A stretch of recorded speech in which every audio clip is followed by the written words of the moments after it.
स्वागत है। आज हम स्मार्टफोन की दुनिया में एक बहुत ही गहरे सवाल की पड़ताल कर रहे हैं। सवाल वही है जो हमेशा बना रहता है, एक तय बजट में सबसे अच्छा फोन कौन सा है। ये एक ऐसी लड़ाई है जो हर साल और तीखी होती जाती है। बिल्कुल, और ऑप्शंस इतने ज्यादा हैं कि कंफ्यूजन होना तो लाजमी है। इसी कंफ्यूजन को दूर करने के लिए हमारे पास आज एक जबरदस्त सोर्स है। ये एक विजुअल प्रेजेंटेशन है, बिल्कुल किसी हाई एंड टेक यूट्यूबर के वीडियो की तरह। और इसमें आमने सामने हैं दो बहुत बड़े दावेदार, Realme 16 Pro Plus 5G और Redmi Note 15 5G। ये तो मिड रेंज की क्लासिक लड़ाई है। हाँ, और प्रेजेंटेशन की पहली स्लाइड ही माहौल बना देती है। सवाल है, Realme का 200 MP कैमरा या Redmi का ट्रस्ट। वाह, ये सिर्फ स्पेक्स की नहीं, भरोसे की भी लड़ाई है। और वादा है, एंड तक देखो, दूध का दूध पानी का पानी हो जाएगा। तो चलिए देखते हैं कि आखिर में दूध किसका है और पानी किसका। ये दिलचस्प है क्योंकि ये दो अलग अलग फिलॉसफी की टक्कर है। एक तरफ है Realme, जो हर मुमकिन फीचर हर बड़ा नंबर फोन में डाल देना चाहता है, जिसे हम स्पेक मॉन्स्टर कह सकते हैं। सही। और दूसरी तरफ है Redmi, जो सालों से भरोसे और एक संतुलित वैल्यू फॉर मनी एक्सपीरियंस पर टिका हुआ है। वो एक ऐसा डेली ड्राइवर बनाने पर फोकस करते हैं जो बस चलता है। तो आज हम यही देखेंगे कि क्या कागज पर लिखे बड़े बड़े नंबर असल जिंदगी के एक्सपीरियंस पर भारी पड़ते हैं या नहीं। बिल्कुल। तो चलिए इस प्रेजेंटेशन को खोलते हैं और पहले राउंड से शुरू करते हैं, टेल ऑफ द टेप, जहां नंबर्स की सीधी टक्कर है। Realme 16 Pro Plus, Snapdragon 7 Gen 4 processor, 144 Hz refresh rate, 200 MP का मेन कैमरा अरे वाह, और 7000 mAh की बैटरी। ये नंबर्स तो किसी फ्लैगशिप फोन को टक्कर गए हैं। ये तो बहुत ही ज्यादा अग्रेसिव स्पेक्स हैं। और इसके सामने है Redmi Note 15, Snapdragon 6 Gen 3, 120 Hz refresh rate, 108 MP camera और 5520 mAh की बैटरी।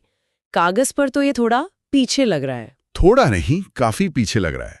प्रेजेंटेशन में एक वर्डिक्ट मीटर भी है जो लगभग पूरी तरह से Realme की तरफ झुका हुआ है और कहता है Realme स्पेक्स में आगे निकल गया।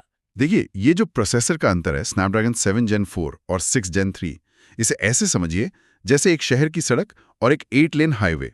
अच्छा। रोजमर्रा के छोटे मोटे काम के लिए दोनों ठीक हैं, आप अपनी मंजिल पर पहुंच जाएंगे। लेकिन जैसे ही आप गेमिंग या वीडियो एडिटिंग जैसा रश आवर ट्रैफिक डालते हैं, तो हाईवे पर गाड़ी मक्खन की तरह चलेगी और शहर की सड़क पर जाम लग सकता है। बिल्कुल।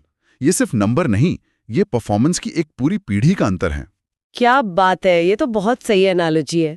और वो 7000 mAh की बैटरी, मतलब ये तो पावर बैंक साथ लेकर चलने जैसा हो गया। हाँ, इसका मतलब है कि आप फोन को जैसे चाहें इस्तेमाल करें, आपको दिन के आखिर में चार्जर ढूंढने की टेंशन नहीं होगी। ये तो एक बहुत बड़ी लग्जरी है आज के जमाने में। भारी इस्तेमाल पर भी ये फोन आसानी से 2 दिन निकाल सकता है। अच्छा, अब आते हैं लुक्स और डिस्प्ले पर।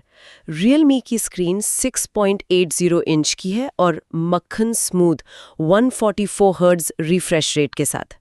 लेकिन जो चीज़ मेरा ध्यान खींच रही है वो है IP69 रेटिंग। IP69 मतलब क्या मैं इसे लेकर स्विमिंग पूल में जा सकती हूँ? ये तो बहुत बड़ा दावा है। हाँ, आप बिल्कुल जा सकते हैं। IP69 रेटिंग का मतलब है कि ये फोन धूल और पानी के तेज प्रेशर से पूरी तरह सुरक्षित है। मतलब पूरी तरह वाटरप्रूफ। हाँ, ये सिर्फ स्प्लैश प्रूफ नहीं है, ये प्रॉपर वाटरप्रूफ है। जबकि Redmi की IP65 रेटिंग का मतलब है कि आप उसे बारिश में इस्तेमाल कर सकते हैं, पर अगर वो पानी में गिर गया तो मुश्किल हो जाएगी। सही। ये मन की शांति के मामले में एक बहुत बड़ा अंतर है, खासकर हमारे देश में मानसून के मौसम में। ये तो वाकई एक गेम चेंजर फीचर है। लेकिन प्रेजेंटेशन में Redmi को लाइट वेट विनर कहा गया है, सिर्फ 178 ग्राम का। Realme 203 ग्राम का है। क्या ये 25 ग्राम का फर्क असल जिंदगी में बहुत महसूस होता है? ये बहुत ज़रूरी सवाल है। जो लोग फ़ोन पर लंबी बातें करते हैं या बहुत ज़्यादा टाइप करते हैं, उनके लिए एक हल्का फ़ोन ज़्यादा आरामदायक होता है। Realme का भारीपन उसे एक सॉलिड फील देता है, एक प्रीमियम एहसास। लेकिन लंबे इस्तेमाल में Redmi ज़्यादा प्रैक्टिकल लग सकता है। तो यहाँ सवाल ये उठता है कि आपको हाथ में प्रीमियम मजबूती चाहिए या फिर हल्कापन और आराम? बिल्कुल, फैसला यूज़र का है। सही बात है। तो पहले राउंड में Realme डिस्प्ले और मजबूती में जीत गया। चलिए अब परफॉर्मेंस के रिंग में उतरते हैं। यहाँ तो प्रेजेंटेशन ने Realme को सीधा द बीस्ट का टैग दे दिया है। नया प्रोसेसर, 12 GB तक रैम और दावा है हेवी गेमिंग इजी हैंडल करेगा। इसे 5 में से 5 स्टार मिले हैं। मिलना ही था। स्नैपड्रैगन 7 Gen 4 के साथ तो ये उम्मीद थी। लेकिन एक मिनट, क्या एक आम यूजर को सच में 12 GB रैम की जरूरत है? कहीं ये सिर्फ मार्केटिंग के लिए बड़े नंबर तो नहीं है जिसका असल जिंदगी में कभी पूरा इस्तेमाल ही ना हो? आपका सवाल बिल्कुल सही है। ज्यादातर यूजर्स के लिए, जिनका काम सोशल मीडिया, ब्राउजिंग और वीडियो देखने तक सीमित है, 8 GB रैम भी जरूरत से ज्यादा है। तो फिर 12 GB क्यों? लेकिन 12 GB रैम उन लोगों के लिए है जो अपने फोन को एक कंप्यूटर की तरह इस्तेमाल करते हैं, जो हाई एंड गेम्स खेलते हैं, 4K वीडियो एडिट करते हैं या दर्जनों ऐप्स के बीच लगातार स्विच करते हैं। उनके लिए ये अतिरिक्त रैम भविष्य में भी फोन को स्मूथ बनाए रखेगी। ये एक तरह की, क्या कहते हैं, फ्यूचर प्रूफिंग है। समझ गए। और रेडमी को द डेली ड्राइवर कहा गया है, 5 में से 3.5 स्टार के साथ। प्रेजेंटेशन कहता है कैजुअल गेमिंग के लिए सही है। और एक ईमानदार आकलन है, रेडमी का परफॉर्मेंस रोजमर्रा के सभी काम बहुत अच्छे से करेगा, आपको कोई लैग या अटकाव महसूस नहीं होगा। लेकिन ये एक मैराथन धावक है, स्प्रिंटर नहीं। आप इस पर आराम से दौड़ सकते हैं, लेकिन रेस लगाने की कोशिश करेंगे तो ये हाफ जाएगा। अच्छा, तो अगर कोई सीरियस गेमर नहीं है तो रेडमी का परफॉर्मेंस उनके लिए काफी है और वो अपने पैसे भी बचा सकते हैं। तो परफॉर्मेंस के राउंड में स्पेक्स यानी रियलमी ने ट्रस्ट यानी रेडमी को साफ तौर पर नॉकआउट कर दिया। लेकिन क्या कैमरा की कहानी भी यही दोहराएगी? ये वो सवाल है जिसका सबको इंतजार है। 200 MP वर्सेस 108 MP। हाँ, ये सबसे बड़ा सवाल है। रियलमी के पास OIS के साथ 200 MP का मेन सेंसर है, जिसे डिटेल मॉन्स्टर कहा गया है। साथ में 50 MP का अल्ट्रा वाइड और एक 8 MP का टेलीफोटो लेंस भी है। OIS का होना बहुत बड़ा प्लस पॉइंट है। और फ्रंट कैमरा भी 50 MP का है, जिसे व्लॉग रेडी बताया गया है। ये तो पूरा प्रोफेशनल सेटअप लग रहा है। हार्डवेयर के लिहाज से ये वाकई बहुत दमदार है। OIS यानी ऑप्टिकल इमेज स्टेबलाइजेशन कम रोशनी में या चलते फिरते वीडियो बनाने में बहुत बड़ा फर्क डालता है। तस्वीरें धुंधली नहीं आती। और टेलीफोटो लेंस, एक समर्पित टेलीफोटो लेंस का मतलब है कि आप बिना क्वालिटी खोए दूर की चीजों की साफ तस्वीरें ले सकते हैं, जो डिजिटल जूम से मुमकिन नहीं है। लेकिन रेडमी के 108 MP सेंसर को प्रेजेंटेशन ओल्डर टेक कह रहा है। क्या मेगापिक्सल ही सब कुछ है? बिल्कुल नहीं, और ये सबसे जरूरी बात है। प्रेजेंटेशन हार्डवेयर पर फोकस कर रहा है, लेकिन असली जादू सॉफ्टवेयर प्रोसेसिंग में होता है। मतलब 200 MP का सेंसर बिना बेहतरीन इमेज प्रोसेसिंग के सिर्फ एक बड़ा नंबर है। क्या प्रेजेंटेशन इस बात पर कोई रोशनी डालता है कि रियलमी का सॉफ्टवेयर असल में उन पिक्सल्स का इस्तेमाल कैसे करता है? नहीं, उस पर तो ज्यादा बात नहीं हुई है। तो बस यही बात है, क्योंकि अक्सर गूगल पिक्सल जैसा 12 MP कैमरा भी अपने शानदार सॉफ्टवेयर की वजह से 108 MP वाले फोन्स को मात दे देता है। ये तो बहुत ही दिलचस्प पॉइंट है। तो मतलब हमें सिर्फ 200 MP के नंबर से इंप्रेस नहीं होना चाहिए। हमें सावधान रहना चाहिए। हार्डवेयर में रियलमी साफ तौर पे बहुत आगे है, इसमें कोई शक नहीं। उसके पास ज्यादा वर्सेटाइल कैमरा सिस्टम है। लेकिन फाइनल तस्वीर की क्वालिटी हमेशा सॉफ्टवेयर और हार्डवेयर के तालमेल पर निर्भर करती है। रेडमी का 108 MP सेंसर एक आजमाया हुआ और परखा हुआ सेंसर है, जिसका सॉफ्टवेयर ऑप्टिमाइजेशन शायद ज्यादा बेहतर हो। तो हार्डवेयर की लड़ाई रियलमी जीतता है, लेकिन असली विनर कौन है? ये सिर्फ असल दुनिया की तस्वीरों को देखकर ही पता चलेगा, जो इस प्रेजेंटेशन में नहीं है। वाह, ये है वो गहरी पड़ताल जो हमें चाहिए थी। चलिए अब आगे बढ़ते हैं। इतना सारा पावरफुल हार्डवेयर और बड़ी स्क्रीन, इसकी बैटरी पर क्या असर पड़ता होगा? क्या ये सारे दमदार फीचर्स शाम होने से पहले ही बैटरी खत्म कर देंगे?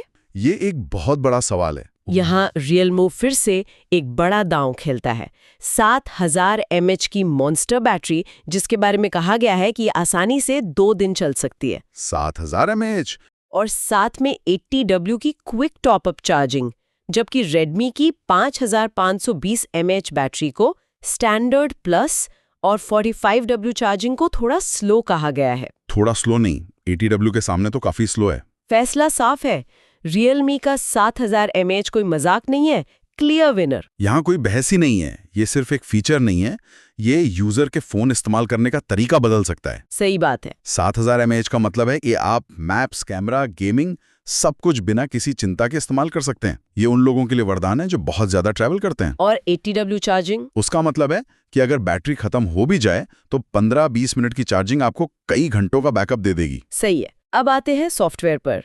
जो फोन की आत्मा होती है। Realme लेटेस्ट Android 16 पर चल रहा है, जबकि Redmi अभी भी Android 15 पर है। प्रेजेंटेशन कहता है 1 साल पीछे।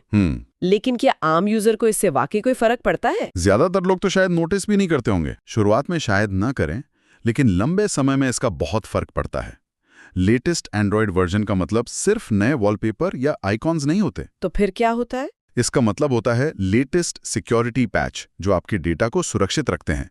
इसका मतलब होता है बेहतर बैटरी ऑप्टिमाइजेशन और परफॉर्मेंस में सुधार। और सबसे जरूरी, इसका मतलब है कि आपको भविष्य में भी अपडेट्स मिलते रहेंगे। अच्छा। जब आप एक नया फोन खरीदते हैं तो आप उम्मीद करते हैं कि वो सबसे नए और सुरक्षित सॉफ्टवेयर पर चले। इस मामले में Realme साफ तौर पर बेहतर वैल्यू दे रहा है। ठीक है, तो अब तक की कहानी में Realme लगभग हर राउंड जीत चुका है, लेकिन अब कुछ छोटी छोटी मगर जरूरी बातों पर आते हैं। यहाँ प्रेजेंटेशन में एक सरप्राइज है। Redmi एक ऐसी बाजी मारता है जो कई लोगों के लिए डील ब्रेकर हो सकती है। अच्छा, क्या है? Redmi Note 15 में माइक्रो SD कार्ड स्लॉट है। आप स्टोरेज को 1 TB तक बढ़ा सकते हैं। अरे वाह! जबकि Realme में ये ऑप्शन नहीं है। ये उन लोगों के लिए बहुत बड़ी जीत है जो अपने फोन में बहुत सारी फिल्में, गाने या बड़ी फाइलें रखते हैं। ये क्लासिक प्रैक्टिकलिटी बनाम प्रीमियम की लड़ाई है। ज्यादातर प्रीमियम फोन्स अब SD कार्ड स्लॉट्स नहीं देते, ताकि वो आपको ज्यादा स्टोरेज वाला महंगा वेरिएंट बेच सकें। सही। Redmi यहाँ पर उस यूजर के बारे में सोच रहा है जिसे कम कीमत में ज्यादा स्टोरेज की आजादी चाहिए। ये एक छोटा सा फीचर है, लेकिन ये Redmi की यूजर फर्स्ट वाली फिलॉसफी को दिखाता है। बिल्कुल। तो चलिए अब प्रेजेंटेशन के प्रोज और कॉन्स वाले हिस्से को देखते हैं। Realme के प्रोज: विशाल battery, top class performance, waterproof rating. Cons: थोड़ा भारी है और कीमत ज्यादा होगी।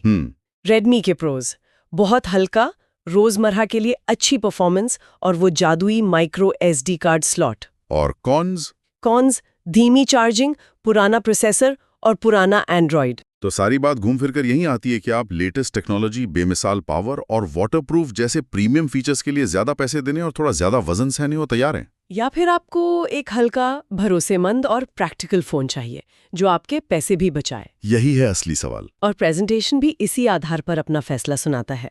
वो खरीदारों को कुछ कैटेगरीज में बांट देता है। हेवी गेमर्स और फोटोग्राफी लवर्स के लिए सीधा सीधा Realme 16 Pro Plus को विजेता बताया गया है। स्वाभाविक है। जबकि कैजुअल यूजर्स और टाइट बजट वालों के लिए Redmi Note 15 को बेहतर विकल्प कहा गया है। ये एक सुरक्षित और तार्किक निष्कर्ष है। ये यूजर्स को उनकी सबसे बड़ी जरूरत के हिसाब से गाइड करता है। हाँ। अगर आपकी प्राथमिकता गेमिंग और कैमरा है तो Realme के हार्डवेयर का कोई मुकाबला नहीं है। अगर आपकी प्राथमिकता बजट और रोजमर्रा का आराम है तो Redmi एक समझदारी भरा विकल्प है। तो इसका कुल मतलब क्या है? प्रेजेंटेशन का अंतिम फैसला क्या है? बेस्ट ओवरऑल का ताज जाता है Realme 16 Pro Plus को। वजह साफ है, बेहतर डिस्प्ले, तेज प्रोसेसर, शानदार कैमरा और विशाल बैटरी। लेकिन वैल्यू पिक का अवार्ड Redmi Note 15 को दिया गया है, पर साथ में एक शर्त भी है। ओनली इफ बजट टाइट है और लाइट फोन चाहिए। अच्छा, तो एक शर्त के साथ। और आखिरी सिफारिश बहुत सीधी है। अगर बजट अलाउ करे तो Realme 16 Pro Plus आंख बंद करके ले लो। इस पूरी पड़ताल से ये साफ है कि अगर आप बिना किसी समझौते के अपने बजट में सबसे बेहतरीन टेक्नोलॉजी चाहते हैं तो Realme एक स्पष्ट विजेता है। बिल्कुल। ये उन लोगों के लिए है जो टेक्नोलॉजी में सबसे आगे रहना चाहते हैं और उसके लिए थोड़ा ज्यादा खर्च करने को तैयार हैं।